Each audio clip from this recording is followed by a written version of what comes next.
Good morning, everybody, and welcome back to Bowl TV for day number 2 in U20 qualifying at the 2021 Junior Gold Championships from Indianapolis. My name is Aaron Smith with Bowl TV and USBC Communications, and we are halfway through qualifying. We had 2 rounds, 8 games total, and 2 different oil patterns for our U20 competitors yesterday.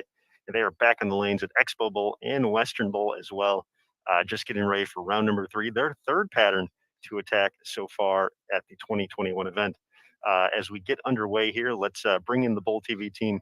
Action is just getting ready to get going at both centers. We have 8 channels available on bowltv.com, both the boys and the girls divisions here in U20. But let's head over to Western Bowl. I'm going to bring in Jason Thomas first. JT, good morning. Good morning. You guys missed a performance of the Better Side of Plus band. We were air drumming and air guitaring during the intros there. So, I hope you all having a great morning, and got some great bowling for you here on day 2 at Junior Gold. All right. I forgot about the band name there, but yes, that is fantastic. Let's bring in our bassist then from Inside Bowling, Mike Flanagan. Good morning, guys. The big story from yesterday that I see, low scoring, tough lane conditions. I know over on the boys' side, you got a little bit higher scores over there at Western, JT, but over here on the girls' side, scores were really low yesterday, with only three girls being plus here. So low scores, always a challenge here at Junior Gold. It's the biggest test that we see for our young competitors out there on the lanes, and we're looking forward to bringing another 8 games today for this morning and for this afternoon. 8 games will conclude qualifying, so these competitors will have 16 games in the books in 2 days. Before we make our first cut to the advancers round, so the players who advance from today will bowl another 5 games tomorrow morning, and then from that there'll be another cut. They'll bowl another 5 games, so 10 games coming up tomorrow as well, to determine eventually the top 16 for the double elimination match play bracket. So once you get into that, that's when it starts to get interesting. That's when you start moving from just kind of making cuts, moving on to the next round, to thinking about winning a Junior Gold Championships. So we're going to go full screen here from Western Bowl. That's where JT is at, hanging out with the boys division. The girls are over at Expo. Once again, here in the greater Indianapolis area, 80 lanes at both centers.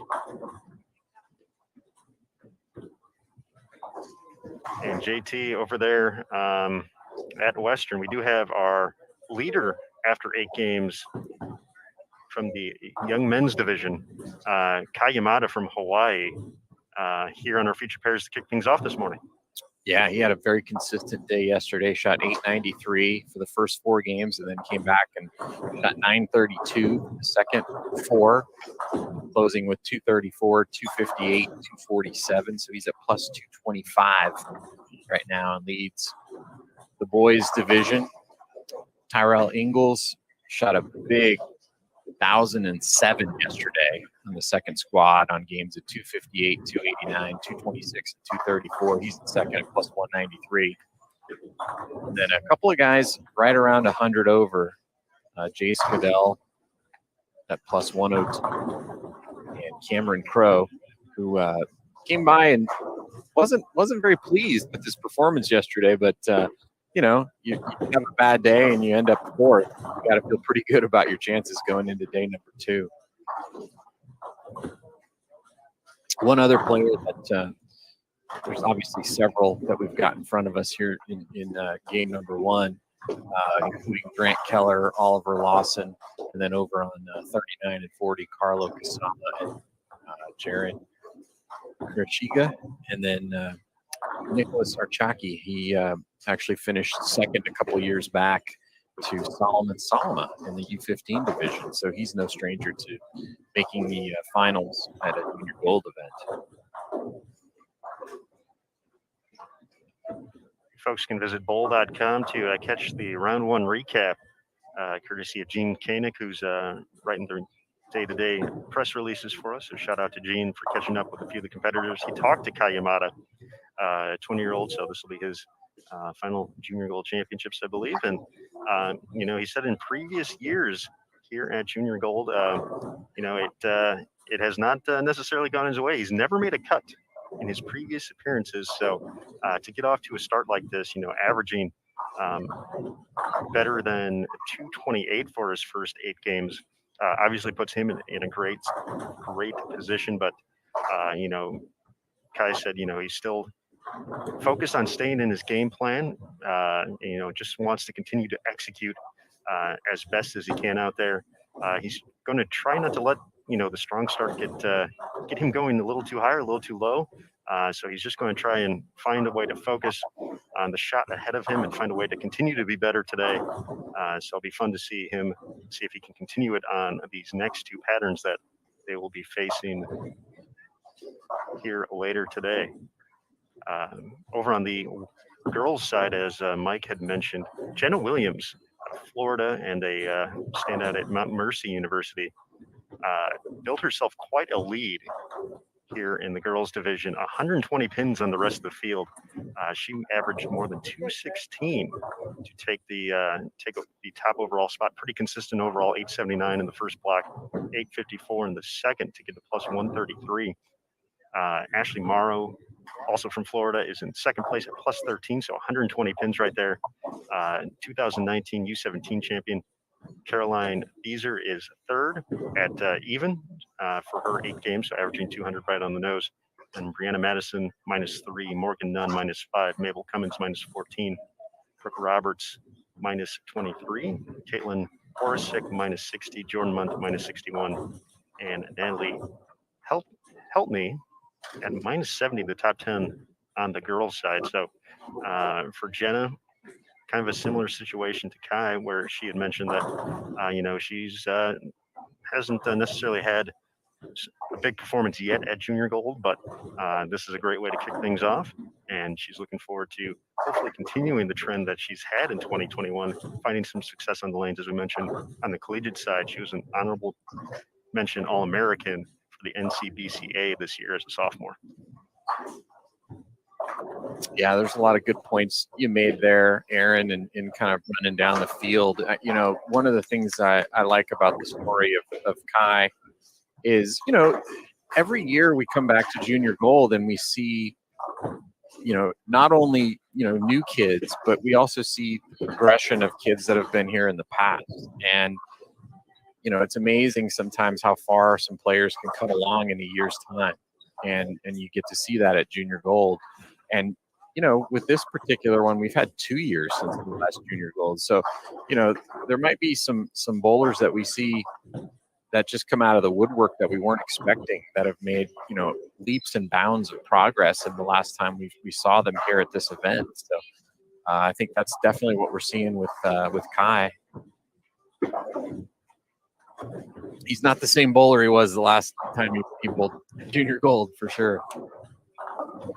And JT, I think that's a great point to consider as well, is especially with and it's something we've seen and we've talked to a lot of the competitors on the PWBA tour, whether they were rookies looking to join the tour in 2020 or players who have had success in the past trying to move to the next level, trying to make the best of the time in between years. So for all these players, they've had 2 years to progress on their games, work on their games, as there's local and state regulations have allowed. And I know a lot of players have been putting a lot of work. We saw that in the collegiate season, as well as many of these players in the U20 division are in a collegiate program, so they're getting that coaching, they're getting those reps continuously. So for a lot of these players, from the last time they've been here, they have made a ton of progress in their games.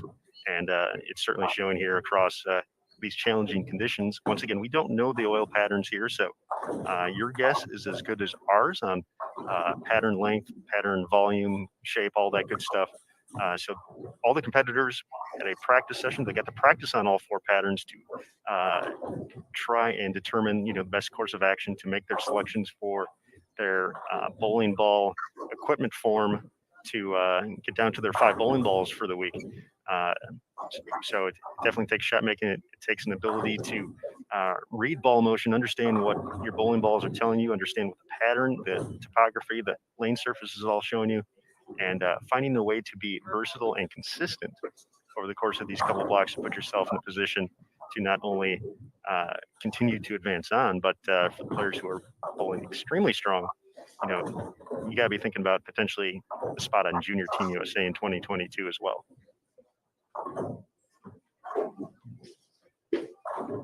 Yeah, and just looking at the pattern and just reading the ball motion, there certainly looks like the pattern's a little bit longer than what we saw yesterday, quite a bit longer. I wouldn't call it long, but it certainly looks like there's a speed bump built in. If you try to play in the track area and you miss right, it could go in the right gutter. But you can also, I think, play up the lane from out and use that speed bump as hold.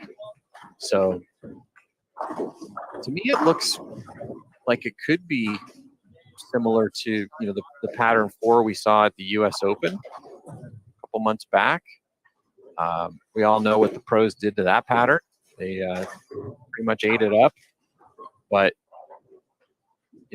contrary to the way, as easy as the pros made it look, it was not an easy pattern. And so if you don't play them the right way, it can be an extremely difficult pattern. But we don't know what the pattern is. We won't know until the end of the week, but just watching the balls go down the lane, you can certainly see you can play in the middle part of the lane. You've got to get far enough away from that speed bump to stay away from that out of bounds. Nick Archaki, who we're watching here, he's gone with that route, and he has a pretty nice start going. Gets a little break on the 2-pin. Roll forward for a turkey. So he's got a pretty good ball reaction in the middle part of the lane.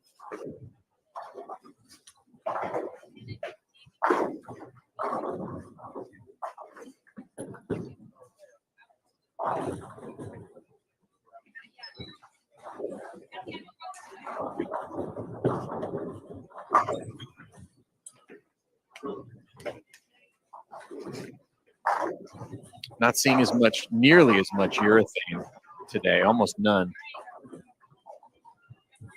And that's kind of what I was thinking, JT, is you were talking about the U.S. Open patterns, and I remember, if my memory serves me right, it's been a few months now. It seems like a few years ago now, but yeah, I remember a lot of urethane going down the lane on that pattern. With the pros, of course, obviously the pros have a little different tact of how they do things. But with that OB over there, I'm not so sure, urethane is the answer typically when you've got a little room on the outside, and not that OB is when urethane's in play. So maybe that's why it's not as much as in play. Yeah, I mean, the pros are so good at, carving patterns for themselves, and I think they just figured out on that pattern if you can stay to the right and throw urethane, they just get easier as the day goes on. And once everybody kind of agrees that there's no other strategy that's going to work, then they just get easier for everybody, right? Yeah, they can manipulate it for sure. And again, buildings, that was 2,000 miles away from here. Yeah. In a place where trains go underneath, shakes the floor. So a lot different situation at the National Bowling Stadium than here, so to speak. But it certainly appears again, we saw the pattern yesterday afternoon that multiple angles were in play, and it feels like that's the case again here this morning, but obviously a much longer pattern. Oliver Lawson, we haven't mentioned him other than just his name, but watch him throw the ball here. He's pretty impressive.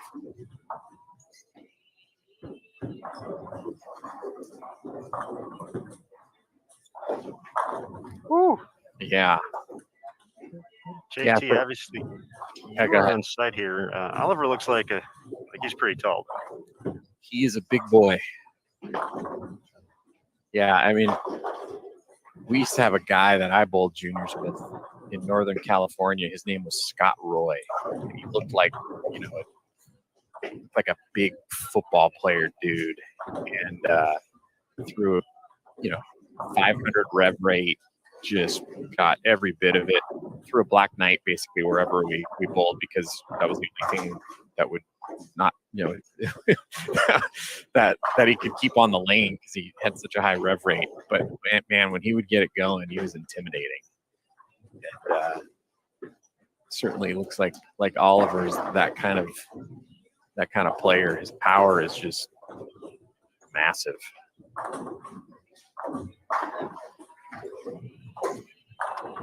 Well, folks, as we get toward the end of game number 1, if you're watching us on bowltv.com, as we mentioned at the top of the broadcast, you have access to 4 channels from each bowling center, along with this main commentary channel that we're on right now. So 9 channels live on bowltv.com.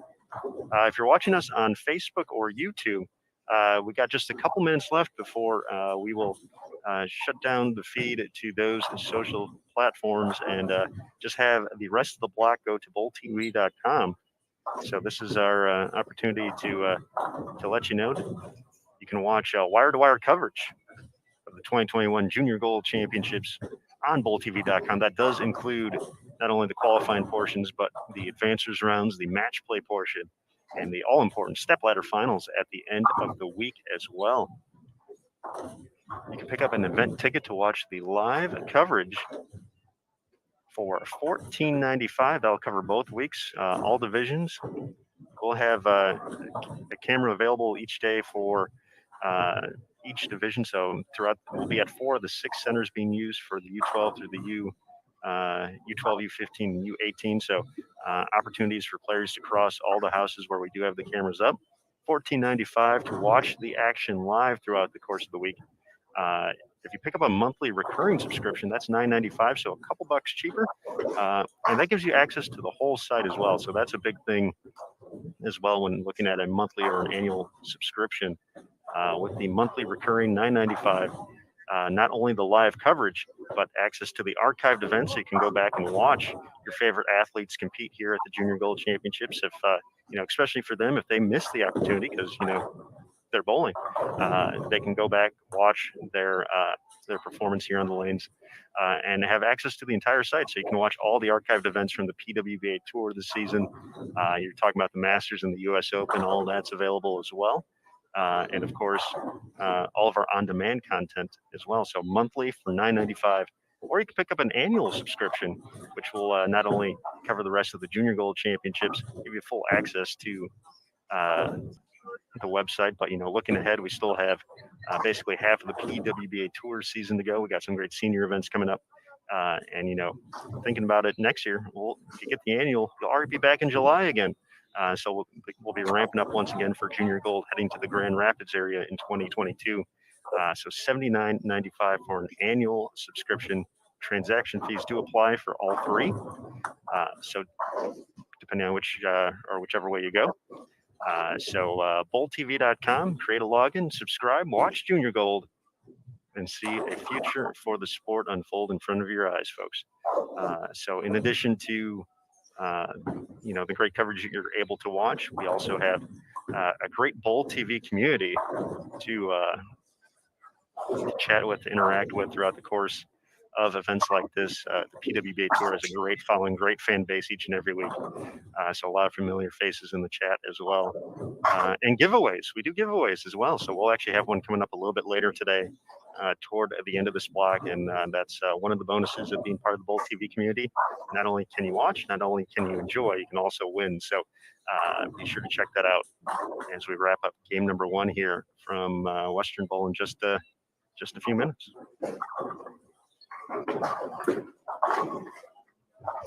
Well, Yamada finished with 179. He actually had a really good game going, possible 230 if he could go off the 9th and 10th, and went open for 179. So it's a pretty quick turnaround there for him. Oliver Lawson showing us a little tour of the out of bounds.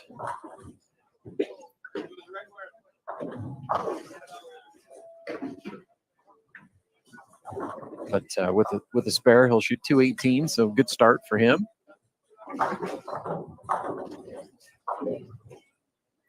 Kurashigi with 221 on lane 39, finishing up there. Nice game for him.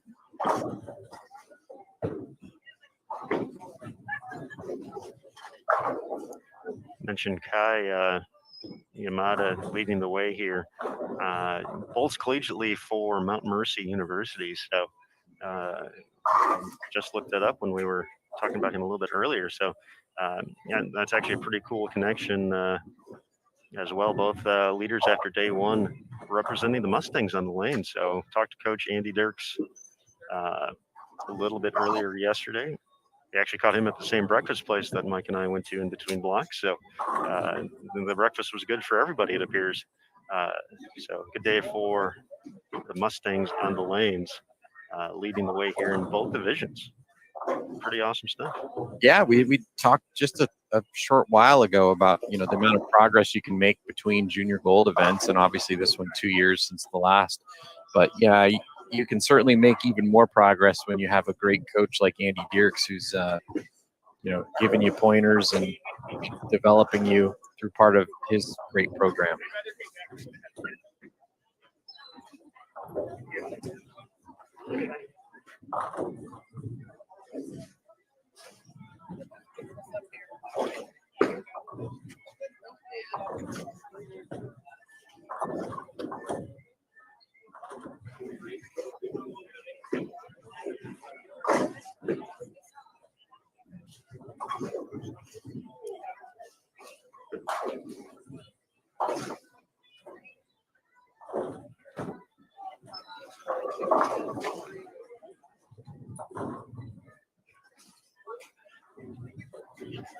All right, looks like we have just one shot left to go here from our first channel.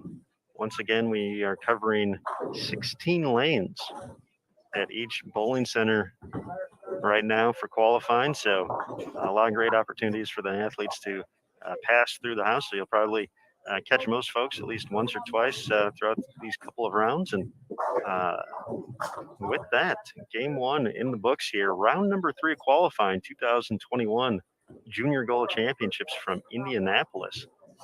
So with that, if you're watching on Bowl TV, we're going to take a quick break to get ready to make the transition to game number 2. If you're watching on Facebook or YouTube, thank you again for joining us this morning. And we do look forward to hopefully catching you in the Bowl TV chat a little bit later today and throughout the course of the event. Head on over to bowltv.com, subscribe, join the community, and as we mentioned, opportunities to win throughout the course of the week of Junior Gold, and watch and support some great youth athletes as well. So with that, we're going to take a quick break. Game 2 coming up next here at the Junior Gold Championships on Bowl TV.